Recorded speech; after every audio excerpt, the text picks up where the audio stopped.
Have you ever observed that there are women who seem almost impervious to the passage of time, as if they carry a special radiance within that outshines their chronological age? This is about something deeper than mere genetics. Something operates in hidden realms beyond what we usually call aging. We are not talking about skincare or surgical interventions. What is meant is a phenomenon that C.G. Jung would have immediately recognized. The state of the soul shapes the expression of the body. What you are about to discover calls into question much of what you may have thought about the connection between inner vitality and outward appearance. The secret does not lie in what these women do, but in what they carry within their energy field, an extraordinary spiritual alignment that acts like a shield against the destructive power of time. At the end of this journey, you will understand why some souls shine while others fade, and how this ancient knowledge can also transform your own relationship to aging. The mystery does not begin before the mirror, but with the light that radiates from within.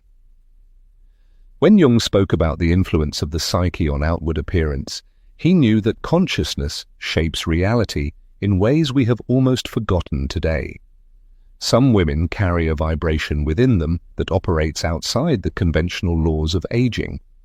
Imagine a woman walking across a crowded room. She does not draw glances by effort or artificial means, but by an indescribable presence that seems to bend the light around her.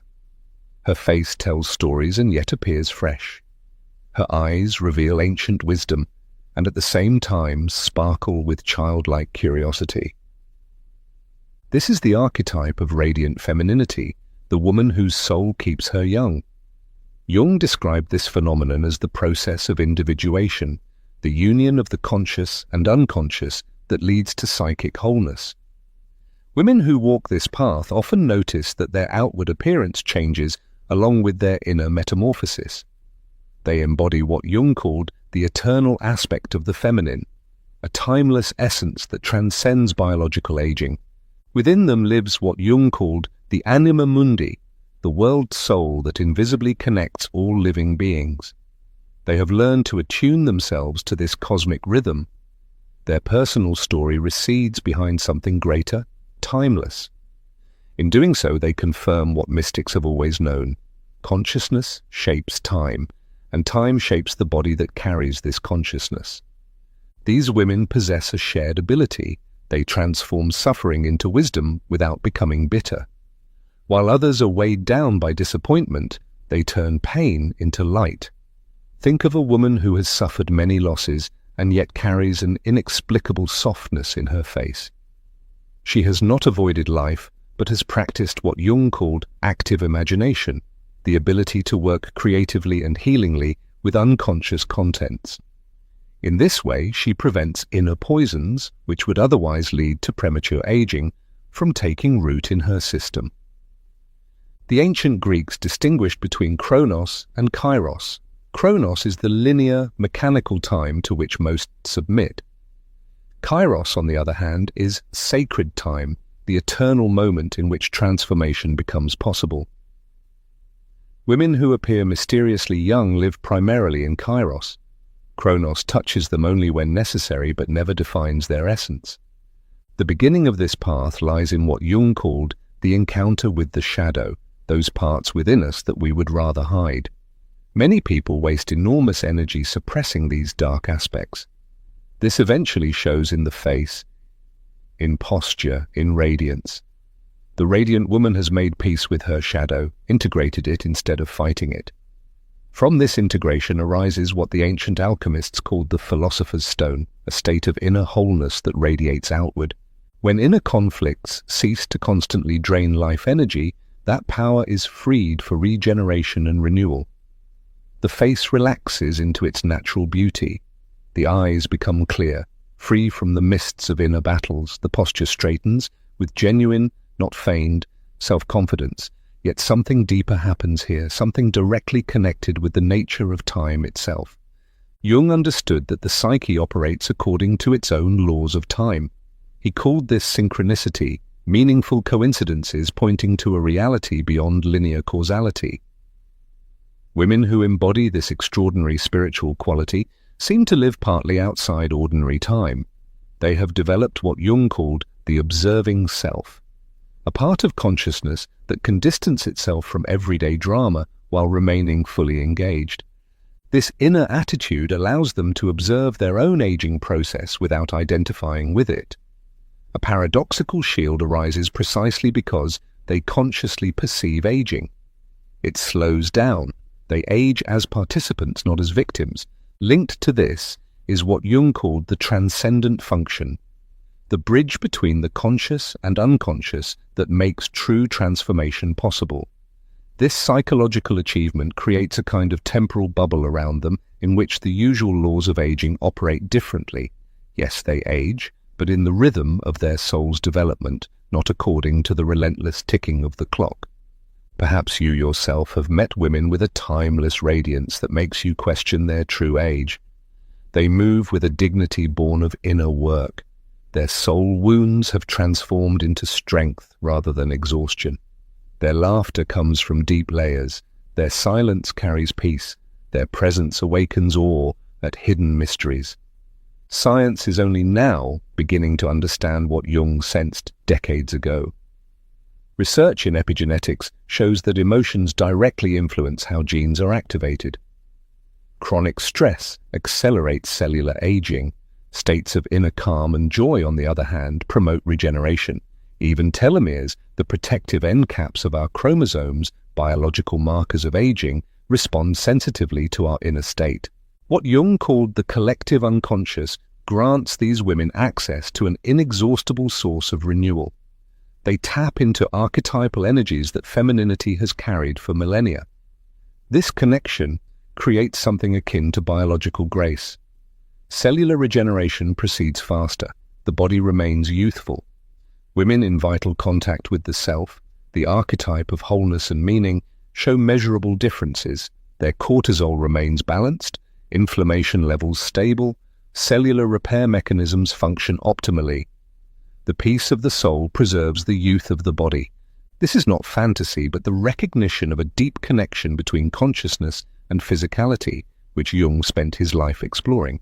He recognized that psyche and body are not separate domains, but two sides of a whole, and that a change in one always affects the other. Jung also spoke of the religious function of the psyche. By this he did not mean institutional religion, but the sense of the sacred that can permeate daily life. Women who cultivate this sense treat their body as the temple of consciousness. This reverence protects them even on a level we might today call quantum-like. The radiant woman has also learned what Jung called the art of letting die, releasing what no longer serves without clinging to outdated patterns. She knows that each stage of life requires an inner death and rebirth, and passes through these transitions with dignity rather than resistance. While others are burdened by emotional weight, she practices conscious release. She preserves only what fosters the growth of her soul. Everything else she leaves behind before it engraves itself as lines and shadows on her face. This letting go also extends to external expectations and social roles. Jung called this the persona, the mask we wear in everyday life. Those who identify too strongly with it fall into rigid patterns. The radiant woman wears her masks lightly, like clothing adapted to the season. In her psyche operates what Jung called the autonomous complex of the eternal feminine, an inner structure that works independently of conscious will, but always serves the highest growth. This inner principle protects her from becoming rigid when women lose their cyclical, regenerative nature and align themselves only with linear time. Through the transcendent function, she has found a third way. Beyond the opposites of youth and age, beauty and decay, meaning and meaninglessness, in her presence one feels, this woman is friends with time. She does not fight against it. She dances with it. Yes, a field arises in which others sense how the weight of time becomes lighter for a moment. Jung would have recognized in her the archetype of the wise woman, not as an old crone, but as a living embodiment of timeless wisdom. These women have deepened their access to the collective unconscious, to the eternal feminine that is constantly renewing itself. The unconscious continually balances out the rigidity of the ego, through dreams, perceptions, and intuitions. In this way, they remain in harmony with their true developmental path and avoid the spiritual stagnation that otherwise accelerates aging. The extraordinary spiritual quality of these women is ultimately the harmonious integration of many of Jung's ideas. They have achieved what Jung called the union of opposites, the balance of masculine and feminine energies within themselves, the integration of light and shadow, the acceptance of strength and vulnerability. This inner marriage acts like psychological alchemy, transforming everything it touches. Their faces become living mandalas, symbols of inner wholeness, which Jung understood as the natural expression of the self. The symmetry of their features is not the result of genetic fortune, but of a balance achieved through conscious inner work. The light in their eyes reflects the integration of all parts of the personality into a harmonious whole. This quality is most clearly shown in their approach to suffering. Where others develop lasting marks of bitterness from pain, these women have cultivated an attitude that Jung called a religious approach to psychic material. They know that every wound carries the seed of healing. Every crisis contains the potential for greater awareness. The radiant woman has achieved what Jung called differentiated feeling, the ability to distinguish between emotions that foster growth and those that only continue old patterns of suffering. She can feel deeply without losing herself. She can cry fully without drowning. She can be truly angry without overloading her system with poison. This emotional maturity protects her from inflammatory reactions in the body that research directly links to accelerated aging. This does not mean that she avoids suffering or pretends it does not exist.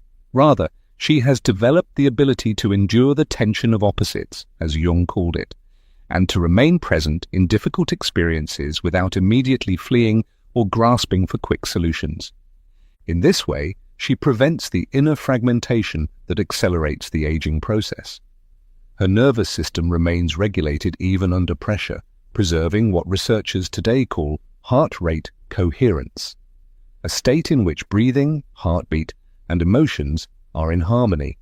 This coherence profoundly influences hormones, the immune system, and cellular regeneration. The peace of the soul becomes medicine for the body. But perhaps the most remarkable thing about these women is their relationship to the future. While others cling to youth or fear time, they have developed what Jung called prospective thinking, the ability to recognize the potential for growth in every moment. They live in becoming, not in nostalgia. This awareness creates a field of possibilities. They attract experiences and relationships that support their development. As if their clear intention for growth calls the right circumstances into being, Jung would have called this synchronicity in action. Their faces reflect this openness to the future. Instead of rigid features that speak of resignation, they bear fluid expressions, faces that allow infinite expressiveness, eyes full of curiosity about what life has yet to reveal. Jung's idea of the unus mundus, the unity of all reality, is reflected in their being. They have achieved what the alchemists called the union of microcosm and macrocosm, a personal transformation so aligned with cosmic principles that their own aging process unfolds in harmony with the eternal cycles of nature. The spiritual quality they embody ultimately refers not only to their relationship with themselves, but also to the invisible forces that Jung called archetypes. They have learned to consciously work with these universal patterns of human experience. From them they draw strength and renewal. In their presence one feels this archetypal connection. They seem to carry more within them than their individual lives could explain, as if they had access to the wisdom of all women who walked similar paths before them. This collective feminine grants them a timeless authority that has nothing to do with age. Their laughter carries echoes of the eternal feminine, which Jung recognized as one of the fundamental ordering structures of the psyche. When they speak, one hears not only their voice, but something greater that speaks through them, an expression of the divine feminine using their personality as a vessel. This permeability requires what Jung called a permeable ego, strong enough to preserve identity and at the same time open to the transpersonal. a balance that demands years of inner work. Once achieved, these women radiate a clarity that transcends personal boundaries. Thus arises what Jung called the conjunctio, the mystical union of conscious and unconscious, masculine and feminine, temporal and eternal. From this inner union grows what the alchemists called the child of the wise, a renewed self that carries both the wisdom of experience and the freshness of new beginnings. The face becomes a living testimony of this inner harmony. Women who embody this extraordinary spiritual quality have learned what Jung called a symbolic life, an existence in which every experience means more than is visible at first glance. This very attitude protects them from the existential emptiness that makes so many people age, as the lack of meaning consumes their life force. For them, every day, every action becomes a small ritual of renewal. Their relationships serve as mirrors for further growth. Challenges transform into opportunities for deeper insight. This alchemical approach to experience means that nothing is lost. Every moment contributes to their development. This sense directly reflects itself in the vitality of their physical presence. Jung recognized that the psyche possesses a natural healing power, an innate tendency toward wholeness that works independently of conscious will. In women with this extraordinary spiritual quality, this function is consciously activated and nurtured. A process of continuous cellular renewal unfolds from within outward. In this way, not only their appearance transforms, but also the way they inhabit their body. At the end of this exploration, it becomes clear the source of youth is not a mythical place far away. It is a psychological state, accessible to anyone willing to walk the inner path of integration and individuation that Jung described so precisely. Women who embody this extraordinary spiritual quality have not discovered a secret recipe or magical formula. They have learned to live in harmony with the deepest currents of their psyche, to consciously work with the archetypal forces that shape human existence, and to maintain a living connection with the transcendent dimension of being. Their apparent youth is in truth an expression of spiritual maturity. Their integrity reveals itself in a physical appearance that shines from within. They have achieved what the alchemists called the opus contra naturam, the work against nature, which paradoxically makes true nature visible. In their presence, one senses what human beings can become when they learn to consciously engage with the forces Jung explored. They represent not only personal achievements, but collective possibilities, proof that the development of consciousness can indeed be reflected in the body. This extraordinary spiritual quality is essentially accessible to all. It only requires the courage to begin the inner journey that Jung called individuation, the willingness to confront one's own shadow and integrate one's own light, the decision to live consciously instead of automatically. The soul that walks this path discovers its timeless essence, and this discovery changes everything, including the way we age. If you have recognized yourself in this exploration, or feel inspired to begin your own path of conscious aging, I invite you to subscribe to our channel. Share in the comments what has moved you most deeply and which aspects of this extraordinary spiritual quality you wish to develop in your own life. Your thoughts enrich our shared understanding of how consciousness shapes reality and how the state of the soul shapes the expression of the body. Together we rediscover what Jung brought to light.